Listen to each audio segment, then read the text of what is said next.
দায়িত্বশীলবৃন্দ, জগন্নাথ বিশ্ববিদ্যালয়ের শিক্ষকবৃন্দ, ছাত্রছাত্রী ভাই বোনেরা এবং যারা আজকে নতুন জগন্নাথ বিশ্ববিদ্যালয়ে তোমাদের বিশ্ববিদ্যালয়ে জীবন শুরু করেছো, সবাইকে সালাম। আসসালামু আলাইকুম ওয়া রাহমাতুল্লাহি ওয়া বারাকাতুহু। আমি তো ইউনিভার্সিটিতে পড়াশোনা করছি অনেক আগে। তো আজকের বাংলাদেশের তোমরা যারা তরুণ প্রজন্ম, তোমাদেরকে দেখলে আমার ভালো লাগে। তোমাদের সাহস, চোখের স্বপ্ন, ভবিষ্যৎ, এই সব কিছুর উপরে আমার খুব গভীরতর বিশ্বাস আছে। বিশেষ করে গত জুলাইয়ে যে গণ অভ্যুত্থান বাংলাদেশে হয়েছে এবং এই গণ অভ্যুত্থানে এই দেশের তরুণ প্রজন্ম যে ভূমিকা রেখেছে, আমি মনে করি যে পৃথিবীর বহু দেশের ইতিহাসে এরকম সাহসী ভূমিকা নাই।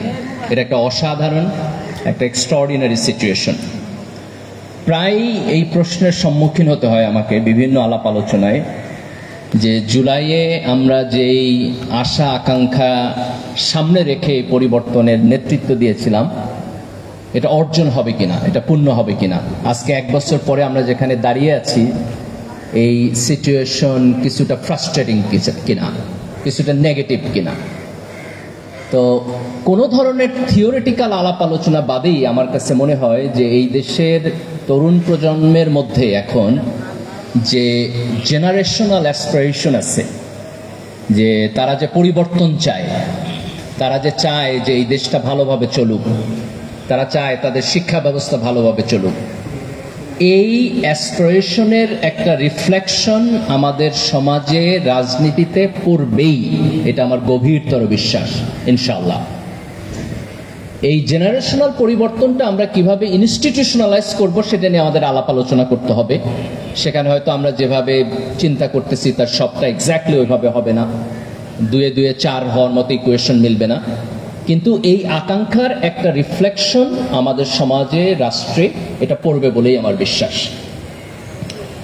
তো এই জায়গাতে আমরা যেরকম করে ধরো আমাদের ইনস্টিটিউশন, বিশ্ববিদ্যালয়, আমাদের রাজনীতিবিদ, এদের সবার কাছে আমাদের যে একটা আকাঙ্ক্ষা আছে, ঠিক তার পাশাপাশি তরুণ প্রজন্মকে তার নিজের জায়গা থেকে তার যেইটুকু করণীয়, এইখানে সিনসিয়ার হতে হবে।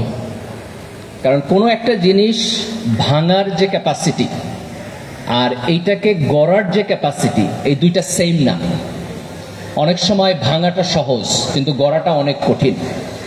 তো আমরা যদি চিন্তা করি যে এখন বাংলাদেশে তোমার মোর দ্যান 30%, প্রায় 40% হচ্ছে ইয়ুথ পিপল, ইয়াং পিপল, এবং আমরা যদি মনে করি যে ইয়াং জেনারেশনকে সাথে নিয়ে আমরা এই দেশটাকে রিবিল্ড করব, তাহলে এটা রাতারাতি হবে না, আগামীকাল সকালবেলা হবে না। আমাদেরকে অনেক দূর পর্যন্ত যাইতে হবে, অনেকগুলো চ্যালেঞ্জ আমাদেরকে মোকাবেলা করতে হবে, এবং এই চ্যালেঞ্জগুলো মোকাবেলা করার ক্ষেত্রে আমাদের সিনসিয়ার থাকতে হবে।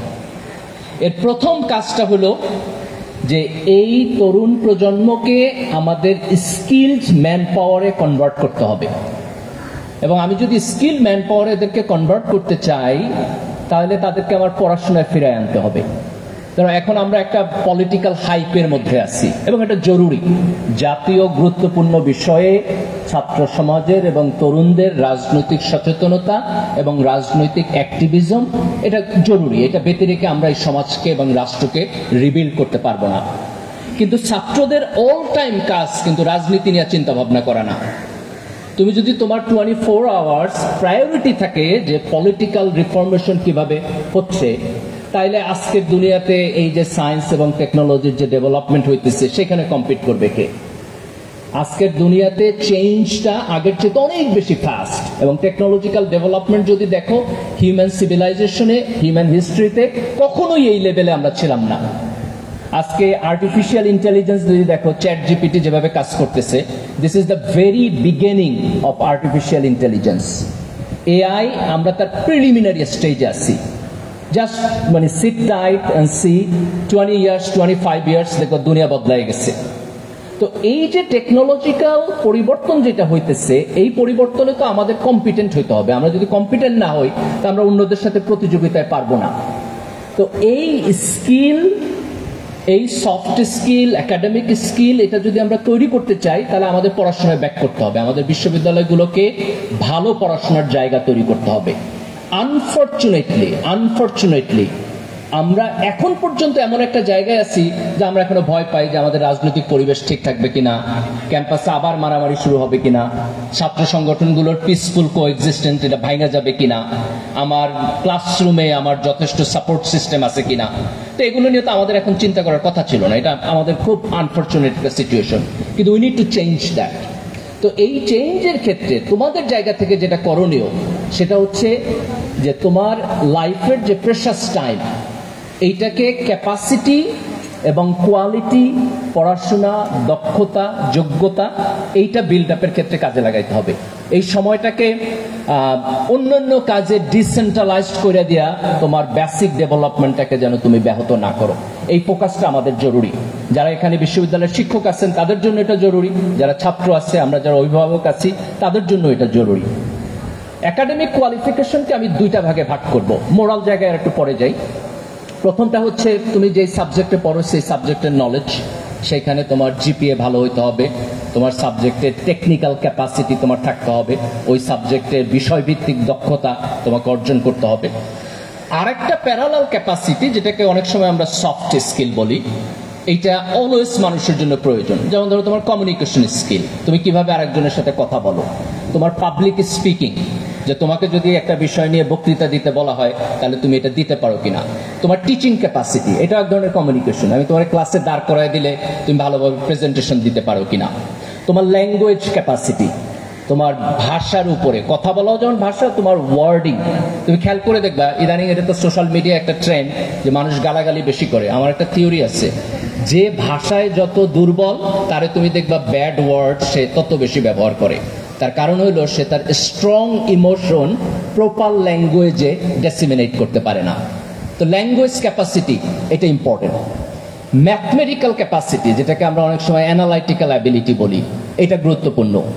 এখনকার সময়ে তোমার প্রোগ্রামিং ল্যাঙ্গুয়েজ, এটা জাস্ট একটা নর্মাল ল্যাঙ্গুয়েজ, তুমি যেই ডিসিপ্লিনের হও, ইট ডাজন্ট ম্যাটার তুমি কি পড়ো, তোমার প্রোগ্রামিংয়ে ভালো হওয়া উচিত, তোমার ইংরেজিতে ভালো হওয়া উচিত, তোমার ম্যাথমেটিক্সে ভালো হওয়া উচিত। এই তিনটাকে আমি ল্যাঙ্গুয়েজ বলবো, ইন্টারন্যাশনাল ল্যাঙ্গুয়েজ। ম্যাথমেটিক্স বা অ্যানালাইটিক্যাল আন্ডারস্ট্যান্ডিং এটা একটা ইন্টারন্যাশনাল ল্যাঙ্গুয়েজ, ইংলিশ একটা ইন্টারন্যাশনাল ল্যাঙ্গুয়েজ, এবং এখনকার তোমার কোডিং এর জন্য পাইথন বা এই জাতীয় কোনো ল্যাঙ্গুয়েজ, এটা একটা ইন্টারন্যাশনাল ল্যাঙ্গুয়েজ।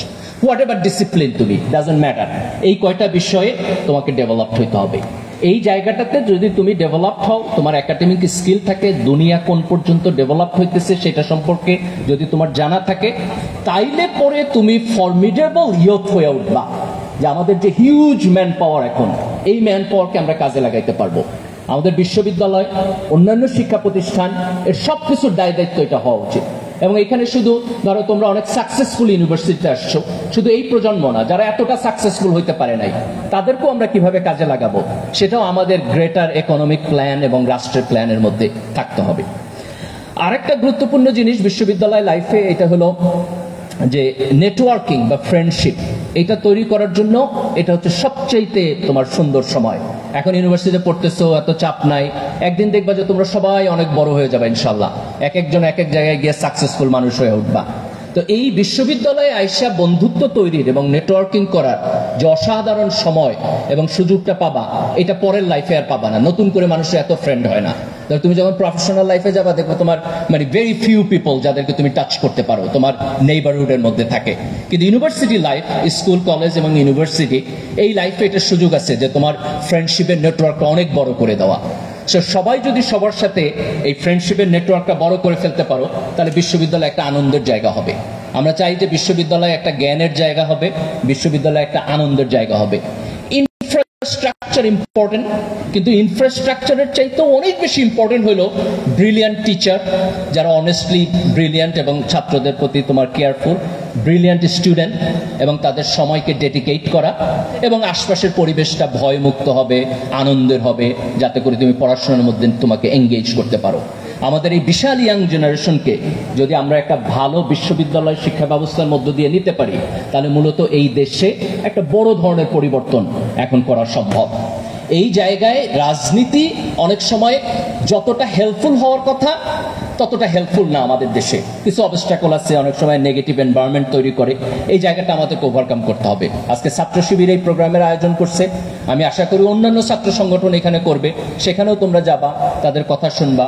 এক ছাত্র সংগঠনের প্রোগ্রামে অন্য ছাত্র সংগঠনের লোকেরা আসবে, আমাদের এরকম একটা ফ্রেন্ডলি এনভায়রনমেন্ট তৈরি করতে হবে। একটা জাতি যদি তার নিজের মধ্যে বিভাজন তৈরি করে সারাক্ষণ মারামারি করে যে আমি তোমারে পছন্দ করি না, তুমি আমারে পছন্দ করো না, তাইলে পরে এই জাতির কোনোদিন উন্নতি হবে না। একটা জাতির উন্নতির জন্য তার একটা ন্যাশনাল ইউনিটি প্রয়োজন। এই জায়গাটাতে যে এটা আমার দেশ, তুমি আমার দেশের মানুষ, আমি তোমার ওন করি। তুমি বাংলায় কথা কও নাকি পাহাড়ি ভাষায় কথা কও তাতে কিছু যায় আসে না। তুমি হিন্দু না মুসলিম, ডাজন্ট ম্যাটার। ছাত্র হিসাবে তোমার যে অধিকার, নাগরিক হিসাবে তোমার যে অধিকার, এটা প্রিজার্ভ থাকবে, এটাতে কেউ কখনো হাত দিবে না। এইরকম একটা সামাজিক চুক্তিতে আমাদের যাইতে হবে। আমাদের পলিটিক্সকে মাসল পাওয়ারের ম্যানিফেস্টেশনের যে আগলিনেস, এখান থেকে বের করে নিয়ে আসতে হবে।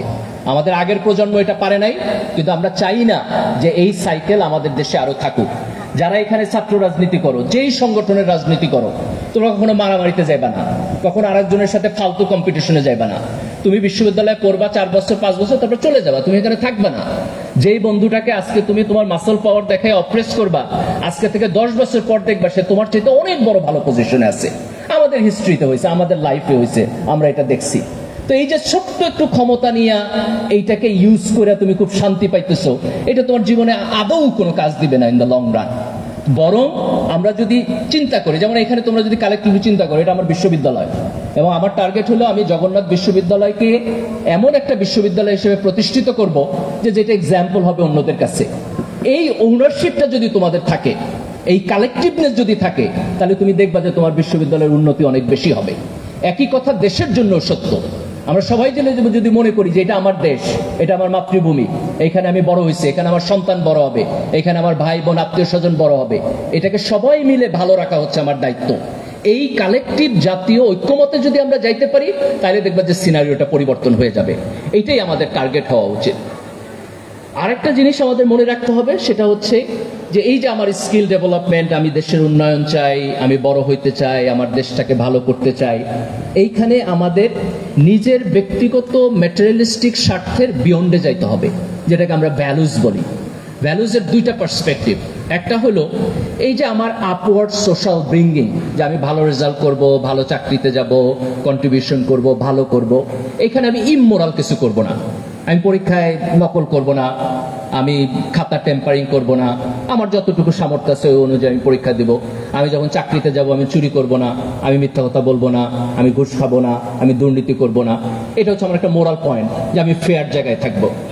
আরেকটা মোরাল পয়েন্ট হলো আমার যেইটুকু ক্যাপাসিটি আছে অথবা যেইটুকু ক্যাপাসিটি হবে, সেইটুকু দিয়ে আমি আরেকজনের জীবনে ইম্প্যাক্ট তৈরি করার জন্য চেষ্টা করব, আমার বিয়ন্ডে, কালেকটিভলি ফর দ্য সোসাইটি। হয় এটা আরেকজন ইন্ডিভিজুয়াল ব্যক্তি অথবা কালেকটিভ ব্যক্তি অথবা সমাজ। আমরা যখন এই কাজটা করতে পারবো, যে আমার একটা স্কিল সেট আছে, এই স্কিল সেট দিয়ে আমি সমাজকে কন্ট্রিবিউশন করতেছি, আমি রাষ্ট্রকে কন্ট্রিবিউশন করতেছি, তখন আমার কাজের একটা স্পিরিচুয়াল মিনিং তৈরি হবে। এই মোটিভেশনটা আমরা যারা মুসলমান তারা ইসলাম ধর্ম থেকে নেই, যারা অন্য ধর্মের তাদের ধর্মের মধ্যেও এই মোটিভেশন আছে। ইভেন ধরো কেউ যদি ধর্মে বিশ্বাস না করে, সেও তার মানবিকতার জায়গা থেকে এটাকে জাস্টিফাই করতে পারবে। এইখানে কোরআনে খুব চমৎকার একটা জিনিস আছে, সূরা আদ-দোহায় আল্লাহ সুবহানাহু ওয়া তাআলা রাসূল সাল্লাল্লাহু আলাইহি ওয়াসাল্লামকে বলছেন, যে রাসূল সাল্লাল্লাহু আলাইহি ওয়াসাল্লামের লাইফের একটা লম্বা বর্ণনা দিচ্ছেন ওইখানে আল্লাহ, এবং আল্লাহ রাসূলকে বলতেছেন যে তুমি তো একসময় ইয়াতিম ছিলা, আমি কি সেই এতিম অবস্থা থেকে তোমাকে বড় করি নাই? এবং if you just keep reading, তারপর আল্লাহ রাসূল সাল্লাল্লাহু আলাইহি ওয়াসাল্লামকে বলতেছে যে যখন তুমি যদি কখনো কোনো ইয়াতিম ব্যক্তিরে দেখো, তাহলে তার সাথে খারাপ ব্যবহার করো না, তার সাথে রুড আচরণ করো না। এখন if you look into this second sentence, যে একজন ইয়াতিমকে দেখলে তার সাথে বাজে ব্যবহার করো না, এটা তো আল্লাহ রাসূলের বলার কথা না, রাসূলের তো এটা করার কোনো সম্ভাবনা নাই। কেন আল্লাহ সুবহানাহু ওয়া তাআলা এটা বলতেছেন? এটা বলতেছেন কারণ এটা তার নিজের লাইফের সাথে রিলেটেড, যে রাসূল নিজেই একসময় ইয়াতিম ছিলেন, ওই এক্সপেরিয়েন্সের মধ্য দিয়ে আল্লাহ রাসূল গেছেন। কাজে আল্লাহ রাসূলকে স্মরণ করাই দিতেছেন যে তুমি নিজে যেহেতু একটা নেগেটিভ সিচুয়েশনে ছিলা, সেইখানে আল্লাহর রহমত পাইছো, এখন তোমার দায়িত্ব হচ্ছে ওই সেম রহমত আরেকজনের মধ্যে শেয়ার করে দেওয়া। এই যে তোমার এক্সপেরিয়েন্সিয়াল, যে তোমার নিজের জীবনের এক্সপেরিয়েন্স থেকে তুমি যেটা শিখলা, সেই সেন্সিটিভিটি আরেকজনের জন্য শেয়ার করা। ঠিক একই ফিলসফি বুখারী শরীফের আরেকটা হাদিসে আছে, এটা একটা ভার্সন অন্য এক জায়গায় আসছে, আমরা অনেকে এটা জানি যে দুইটা ভার্সন আসছে, একবার এক ব্যক্তির ক্ষেত্রে আর একটা হচ্ছে এক মহিলার ক্ষেত্রে, যে সে একটা কুকুরকে তৃষ্ণার্ত দেখছিল এবং দেখার পরে কুকুরটাকে পানি খাওয়াইছে, এই কারণে আল্লাহ তার সব গুনাহ মাফ করে দিচ্ছেন। তো ওই হাদিসের একটা ভার্সনে আসছে যে ওই লোকটা নিজে মরুভূমিতে চলতেছিল, সে নিজেই তৃষ্ণার্ত ছিল এবং তৃষ্ণার্ত অবস্থায় সে অনেক কষ্ট করে একটু পানি পাইছে, কূপে গেছে, সেখান থেকে পানি খাইছে। খাওয়ার পর উঠে আসার সময় সে দেখতেছে একটা কুকুর কাতরাইতেছে এবং কাতরাইয়া দেখতে যায় তার কাছে মনে হলো, আরে একটু আগে তো আমিও এরকম ছিলাম, এরকম তৃষ্ণার্ত। ওই জায়গা থেকে তার মনের মধ্যে একটা সিম্প্যাথি তৈরি হয়েছে, এমপ্যাথি তৈরি হয়েছে এবং সে তারপর পানি উঠায় নিয়ে কুকুরকে খাওয়াইছে। এই ঘটনাটা তো খুব সিম্পল, কিন্তু এই যে তার অন্তরের মধ্যে যে সিম্প্যাথি তৈরি হয়েছে, যে শেয়ার, আমি এই একই সিচুয়েশনের মধ্যে ছিলাম, এখন আরেকজনকে আমি ওই সিচুয়েশনে দেখা আমার গ্রেস আমি তাকে অফার করতেছি, দ্যাটস দ্য এক্সট্রাঅর্ডিনারিনেস। দেখো আল্লাহ সুবহানাহু ওয়া তাআলা আমাদেরকে নানান জনকে নানান ভাবে ফেভার করছে। তুমি যতটা ভালো ছাত্র আজকে বিশ্ববিদ্যালয়ে ভর্তি হয়েছো, আরো 10 জন হয়তো পারে নাই, তার নিজেরও সেখানে হয়তো লিমিটেশন আছে, ভালোভাবে পড়াশোনা করে নাই। আবার এরকম হয়তো আল্লাহ তার মেধাও হয়তো কম দিচ্ছে, মানুষ নানান পিপলের ধরো ব্রিলিয়ান্সির লেভেল ডিফারেন্ট। তো তুমি যদি কখনো ফিল করো যে আল্লাহ তোমার যতটুকু মেধা দিচ্ছে, এই জায়গায় তুমি ব্লেসড, এই জায়গায় তুমি ফরচুনেট, এই জায়গায় তুমি প্রিভিলেজড, তাহলে এই ফিলসফির জায়গা থেকে তোমার দায়িত্ব হলো যে এই মেধা তোমাকে জীবনে যা যা দিছে এটা আরেকজনের সাথে শেয়ার করা। যে বঞ্চিত মানুষ, যার এটা নাই, যে পিছায় পড়ছে, তার সাথে এটা শেয়ার করা। এবং এই কাজটা যখন আমরা করতে পারবো, তখন সমাজ কালেকটিভলি ভালো হবে, সমাজ কালেকটিভলি বড় হবে। এবং সমাজ যখন কালেকটিভলি ভালো হবে, তখন তার বেনিফিট কিন্তু আবার আমিও পাবো। ধরো আমি একা বড় হইতেছি, আমার পাশের বাসার ছেলেটা চোর হইতেছে, তো তো চুরি করতে আমার ঘরেই আসবো, তাহলে আমার কোনো লাভ নাই। কিন্তু আমি যদি তাকে হেল্প করি, সে যদি জীবনে বড় হয়, তাহলে কিন্তু একটা সময় গিয়ে আমারই লাভ হবে। ধরো আমি যখন স্কুলে পড়ছি, আমার যারা স্কুলের ক্লাসমেট ছিল, তাদের সাথে আমার অনেক কম্পিটিশন ছিল, স্বাভাবিক যেটা থাকে। কিন্তু আজকে জীবনে এতটা দূর এসে আমার মনে হয় যে আমার যদি আরো 5 জন ফ্রেন্ড ভালো জায়গায় থাকতো, তা আমার কাছে ভালোই লাগতো। এখন তাদেরকে প্রতিষ্ঠিত দেখলে আমার খুব ভালো লাগে, তাদের সাথে বসে যখন আমরা গল্প করি, আড্ডা দেই, ইট লুকস লাইক আমরা একটা সার্কেল। তো ওই কম্পিটিশন তো এখন আর এক্সিস্ট করে না। তো মানুষের জীবনে এরকম ডিফারেন্ট টাইমে ডিফারেন্ট ডাইমেনশন থাকে। মানুষ যখন কালেকটিভলি বড় হয়, সেই জায়গাটা আসলে তার কোনো লস নাই, তার লাভ হয়। যেমন ধর আমরা আমাদের ছাত্র জীবন থেকে এটা নানান সময় বলে আসছি, আজকেও এটা বলি যে আমি ছাত্র শিবিরের রাজনীতি করছি। আমরা তখন থেকে বলছি, দেখো ছাত্র শিবির যদি একটা ভালো রাজনীতি করে, তাহলে আমার কোনো লাভ নাই, তার সাথে ছাত্র দলকেও ভালো রাজনীতি করতে হবে। ছাত্র লীগকেও যদি ভালো রাজনীতি করতো তাহলে ভালো হইতো। আওয়ামী লীগ যদি ফ্যাসিস্ট না হইতো, তাহলে আমাদেরই তো লাভ হইতো। আজকে যে ফ্যাসিস্ট হয়েছে, আমাদের দেশের লস হয়েছে না? এই 15 বছর আমাদের জীবন থেকে হারাই গেছে না? কাজেই সবাই যদি কালেকটিভলি ভালো হয়, তার মধ্য দিয়ে আমরা যেই জায়গায় গিয়ে দাঁড়াইতে পারবো, সেটাই হচ্ছে আমাদের মূল ডেভেলপমেন্ট। দেশকে সামনে রাখা, আমাদের জাতীয় ঐক্যকে সামনে রাখা, আমাদের ইসলামের ধর্মবিশ্বাস আমাদেরকে যে মোরাল মোটিভেশন দেয়, সেটাকে সামনে রাখা, একজন আরেকজনের সাথে বন্ধুত্বপূর্ণ মিউচুয়াল রেসপেক্টের সম্পর্ক রাখা, যদি আমরা সামনের দিকে আগাইতে পারি, সেটা হবে আমাদের জন্য বেস্ট। আজকে বাংলাদেশ একটা অসাধারণ টাইমে আছে, যে আমাদের একটা হিউজ ইয়াং জেনারেশন আছে। এই জেনারেশনকে যদি আমাদের সিনিয়র লিডাররা পজিটিভলি নেতৃত্ব দিতে পারে, তাইলে পরে আমরা এই দেশের কালচারটাও বদলাই দিতে পারবো, আমরা এই দেশের অর্থনৈতিক উন্নয়নকেও একটা লম্বা বড় জায়গায় নিয়ে দাঁড় করাইতে পারবো, এবং আমাদের মোরাল ডেভেলপমেন্টটাকেও আমরা ভালো জায়গায় দাঁড় করাইতে পারবো। আমাদের একটা অসাধারণ জিনিস আছে, আমাদের যেহেতু কনজারভেটিভ মুসলিম প্রিন্সিপালস আছে আমাদের সময়, আজকের সারা পৃথিবীতে এটা একটা চ্যালেঞ্জ যে মানুষ একটা মোরাল ক্রাইসিসের মধ্যে আছে। ওয়েস্টে কনজারভেটিভ ক্রিশ্চিয়ানিটি ছিল, একটু একটু করে ডিক্লাইন করছে এবং they don't know where to go, তারা অ্যাকচুয়ালি লস্ট। আমাদের সমাজে যেটা হচ্ছে যে আমাদের কনজারভেটিভ মুসলিম ধর্ম আছে, কিন্তু আমরা আমাদের সামাজিক ধরো যে রাজনৈতিক মডেল যেটা, আমাদের ইনস্টিটিউশন যেটা, এটা আমরা তৈরি করতে পারি নাই। যদি আমাদের এই কনজারভেটিভ ইসলামিক মোরাল প্রিন্সিপালের সাথে আমাদের ইনস্টিটিউশনাল ডেভেলপমেন্টটাকে আমরা একসাথে বিল্ড করতে পারি, that will be the wonderful thing, যেটা আমরা সারা বিশ্বকে দেখাইতে পারবো যে এই মডেল আমাদের এখানে আছে। আমি দৃঢ় বিশ্বাস করি যে ইনশাআল্লাহ তোমাদের মাধ্যমে তোমরা যখন বড় হবা, স্কিলড হবা, জাতিকে দেশকে নেতৃত্ব দিবা, তোমাদের হাত দিয়ে এই দেশের পরিবর্তন হবে ইনশাআল্লাহ। আমরা সবাই মিলে এই দেশকে পরিবর্তন করার কাজ যেন সঠিকভাবে করতে পারি, আল্লাহ সুবহানাহু ওয়া তাআলার কাছে এই দোয়া করে আমার বক্তব্য শেষ করছি। আল্লাহ হাফেজ। বাংলাদেশ জিন্দাবাদ।